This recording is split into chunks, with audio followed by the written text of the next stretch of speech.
Welcome back to another chapter of Upcycling the American Dream, the story of Hamilton v. Vortic. I'm RT Custer.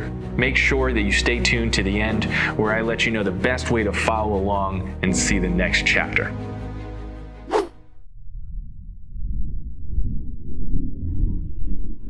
So I got called up to the witness stand, and I don't remember walking up there. I don't remember, I feel like I blacked out half that time. But I do remember, I can put myself right back in that room looking out. I mean, the stand, the witness, I was probably sitting 10 feet above everybody else in the room.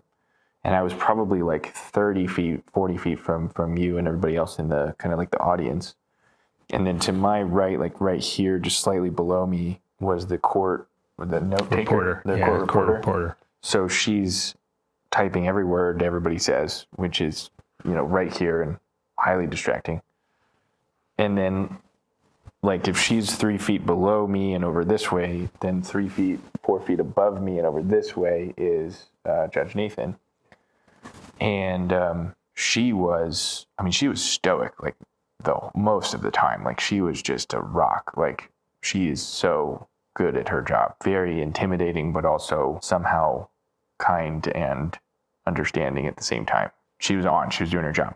I remember getting berated by their attorney, all the same things we went through and practiced. And I remember making one or two snarky comments, just kind of accidentally, but not really on, not really on purpose. Accidentally. Yeah. Well, remember he asked several questions, and I believe I asked the judge if it was okay to correct him or ask a clarifying. I think that's why I was I'd like to ask a clarifying question before I answer his question.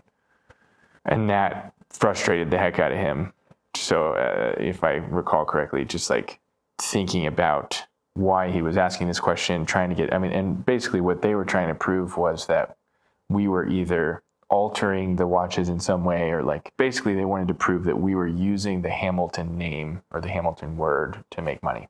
And so we had prepared for that. And so I remember just answering with stories and answering with questions and just saying I think you're saying this. And actually, I just want to reconfirm.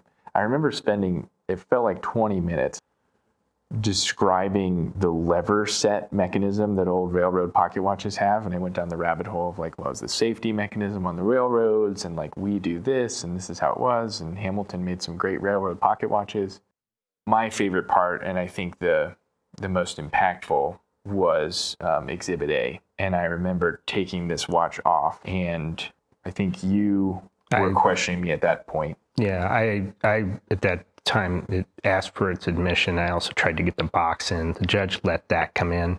Yeah, they had seen the box, but they didn't think they had seen the box. So, but she got the watch, and I handed her this watch just like this, and she took it, and I just remember sweating as she's just staring at this watch that says Hamilton right on the dial, and then flipping it over and seeing that it says Vortic right here and made in USA right there, and Hamilton inside again. Like you said, she asked me a bunch of questions as she was holding it, just kind of confirming her understanding of okay, so the face of the watch right here where it says Hamilton, that is old. Mm-hmm. And I said, yes, this particular one was made in 1929 in Lancaster, Pennsylvania, including everything in the inside. I think I remember telling her how the hands and numerals were made. And you basically told her the whole history of the watch from start to finish. Yeah. I did. What was interesting is just to kind of lead up to where that was, because I was probably more conscious than you were when this was all going down. Opposing counsel was trying to, some of the elements that you have to show in these trademark cases is that what you're producing is an inferior product, that the price point is not commensurate with, what the real watch would go for and things like that. And, that's normally when you look at a watch. So for instance, I go to Amazon and I can find, a Patek Philippe Nautilus watch, but it's not a Patek Philippe. It says Nautilus or Aquatic or something. Yeah. And it's for $175. Well, the Patek Philippe's going to be running me $45 if I'm lucky, and $150,000, on the higher end models. And he was telling the court how it's shoddy material, shoddy machining, and that you had admitted, this is, again, way before you even conceptualized, I think, the watch. I think you posted something to the effect, wouldn't it be cool if we could take old pocket watches and make them into wristwatches and preserve them for history? Yep. And somebody asked you on I think it was the Hodinkee website or the chat page, well, how could you make sure it's reliable? And you said there probably would be some questions about reliability because of the age of the watch, but that was before you even really did anything. Yeah, that was during when we released on Kickstarter in November of 2014. That was about a year and a half before we ever actually made a watch. And someone asked how durable they would be. And I said, well, I'm speculating. I don't really know yet. We haven't made one yet. But I think they'd be fairly durable, but probably not like a G-Shock or something. So I imagine these should be worn as dress watches, which is really how we describe it today still. Yeah. It's a nice watch. It's very, very durable. They made them really well back then. But don't go do things that you would do wearing a G-Shock or something like that. Yeah. That's a cheaper watch. It's still it's a piece of art. It's a conversation piece. It's a very valuable, one-of-a-kind watch. So treat it as such. Yeah, but the inquiry, the inquiry was constantly like this. And I think at some point you said, I think you asked me, and then I asked the judge. You said, "Is it okay if I hand the judge my watch to show her the watch?"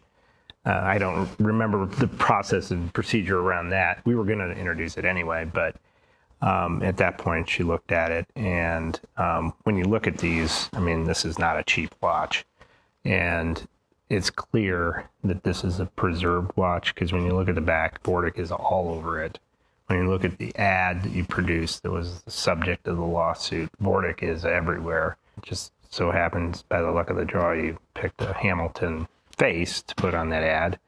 But, it's clear, and I think the reasons you prevailed, we put on evidence showing that, every customer was advised this is a reconstruction, basically. We're building it from start to finish, but we're taking these old movements, these old faces that we've taken, preserved them from going into the junkyard, and put them into a really beautiful case that will last the test of time. Meanwhile, opposing counsel is saying you're creating a piece of junk. And at that time, the particular watch that even we were competing with, so to speak, as to Hamilton, was a much much less expensive watch. Yeah, I think we said that. Yeah. The average modern Hamilton Watch Company watch was in the hundreds of dollars. And so it's like they make things in the hundreds and we make things in the thousands. So yeah. That's since changed, but the reality is the judge was able to see what the watch was and what it was about. And I mean, the way opposing counsel presented it was that it was a flimsy knockoff that you could buy at Walmart. So it been proved otherwise. Yeah. But I just remember I remember the judge asking me questions. I don't think she smiled once in that whole, and it's not her job to do so, but like I really thought she'd show like a little emotion, but I do remember the look on her face as she was holding it. Kind of, it's like I describe it to other people as like the Lightbulb Moment.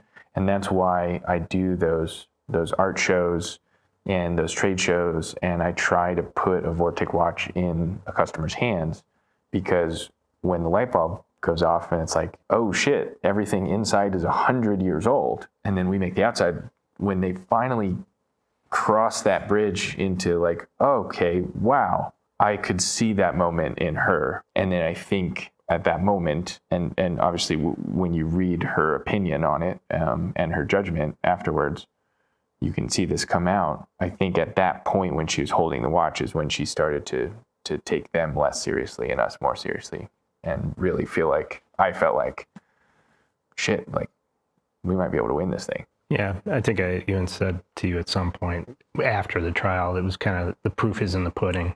And when you actually, hold the watch in your hands, you're not seeing a knockoff. You're seeing a preservation of history. And honestly, the way you put together all this stuff, not advertising for you here, but it's just beautiful and it's a piece of art. Yeah, and I wish they'd let her see the box too. And that's another, I think, good thing is we won the case on the merit of just this watch, not the box, the paperwork, the website description, the legal disclaimers that we have all over the website, the ads. Yeah. Well, the legal disclaimers that's a large piece of her opinion, because you basically said, this is history being preserved, and you go through the old movement, the casing, everything. That was a large piece of the opinion. It's kind of like the icing on the cake when she got to hold this thing. I look at any factor in the case, all of them matter, but this is kind of like putting a bow on it. Yeah. So I get off the witness stand, we go through all the other things. I feel like the rest of it's just a total blur. I remember right at the end, I don't know why, but I had thought like maybe she would just rule like on the spot. I think we talked about that and you were like, well, there's a very small chance, but like most likely she's going to say something like, we're done for the day. And then months later we'll get an email and it'll be her opinion. But I was hoping we'd get something out of her towards the end just to like see how well we did. And we got absolutely nothing. I mean, she was just, like I said, like stoic. And so I remember like, in the elevator with you and them and all this, like just like awkwardly saying goodbye to the people we just went to battle with, right? Like that was weird. And then we walked outside and I looked at you and we were like on the front steps of this huge building. And I was just like, do you think we won? And do you remember what you said? Well, I said we did what we needed to do to win. I don't think I was so committal to say we won. And I think I said, yeah, okay, because I was really looking for something more strong from just someone. Yeah. At that point, and I was just like, do we celebrate or not? No, we decided to celebrate. And I think you were like, well, we need to find the nearest bar. and we did just that, and we celebrated like we won. And I think we all felt it, and the other people that were there, I think we felt it too. And thankfully, we did. Yeah. And as I told you at the time, you can lose the cases you think you absolutely won. You can win cases that you have no hope of winning. We did as good of a job as we could to get that case so that we could prevail. And I think that, honestly, the reason she took the time to write the opinion is it's a good opinion. Yeah. And I think she wanted a bulletproof opinion. Yeah. And I can only speculate what was in her mind, but it was a bulletproof opinion. And she was concerned about an appeal. Mm-hmm. Well, and I think they said from the beginning that if they don't win, they're going to immediately appeal. I think that was... I think they've even said that in open court. So, I mean, just my recollection. But what I would say is she wrote an opinion that would be bulletproof on appeal. Yeah. And then I think the thing that a lot of people don't think about, and that I didn't think about much, but I talk about a lot now when somebody asks for advice on, hey, I'm involved in this lawsuit or whatever. From the day, like that was February 19th, 2020. And we knew nothing and got no word and had no idea what was going to happen until we got an email with her opinion saying we won on September 11th. Mm-hmm. So March, April, May, June, July, August. I mean, that's 6.5, 7 months of me just going back and running the business and trying to make payroll and just keep on keeping on. And that's the stuff they don't talk about.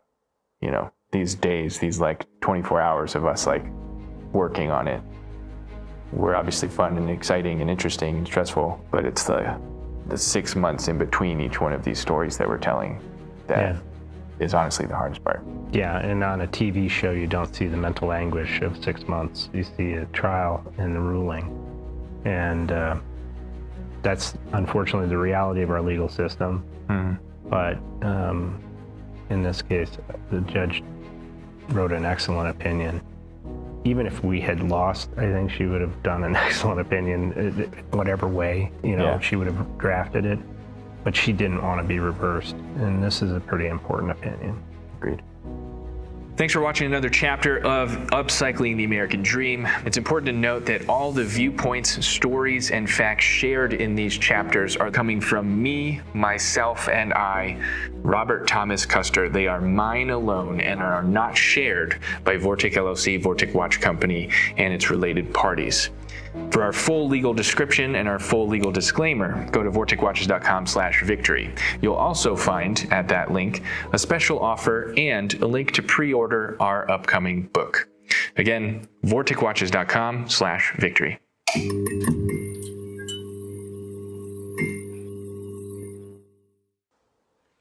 We went too long.